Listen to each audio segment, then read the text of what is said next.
Hello మామ అందరికి. ఏదో దేవుని దైవల్ల 2 పూలు 3 కాయలతో చల్లగా బతికే ఉన్నామమ్మ. ఇంకా మనసుకు మనశ్శాంతి లేదని అయితే నేను మొన్నడైతే గుడికి అయితే బయలుదేరేసాం అమ్మ. ఇంకా అలా గుడికి వెళ్ళి దర్శనం చేసుకుని బొట్టు అయితే పెట్టేసాం బుద్ధిమంతుల్లాగా. ఏంటి ఇద్దరు ముఖాలు మాడిపోయాయని చూస్తున్నారా?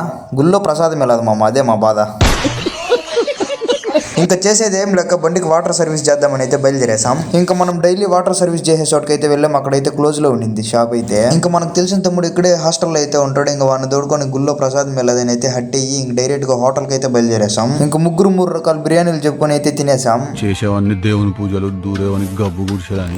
ఇంకా తమ్ముడిని ఎత్తుకు హాస్టల్లో దించేసి మళ్ళీ మనం వాటర్ సర్వీస్ సెంటర్ కి అయితే బయలుదేరేసాం. ఇక్కడికి వస్తే వీడైతే రేపైతే రమ్మనేసాడు. ఇంక చేసేదేం లేక బండికి పెట్రోల్ వేసుకొని అయితే బయలుదేరేసాం రూమ్ కి. ఇంకా వెళ్తూ ఉంటే హలీం సెంటర్ అయితే కనబడింది. ఎప్పుడు టేస్ట్ చేయలేదని అయితే మటన్ చికెన్ అయితే హలీం పార్సల్ చేసుకుని అయితే బయలుదేరేసాం. ఇంకా రూమ్ కి తెచ్చుకుని ఆ పార్సల్ అయితే వాంచి పారేసాం. ఈ రోజు వీడియో అయితే ఇంతే. రేపు మళ్ళీ కలుద్దాం. బాయ్.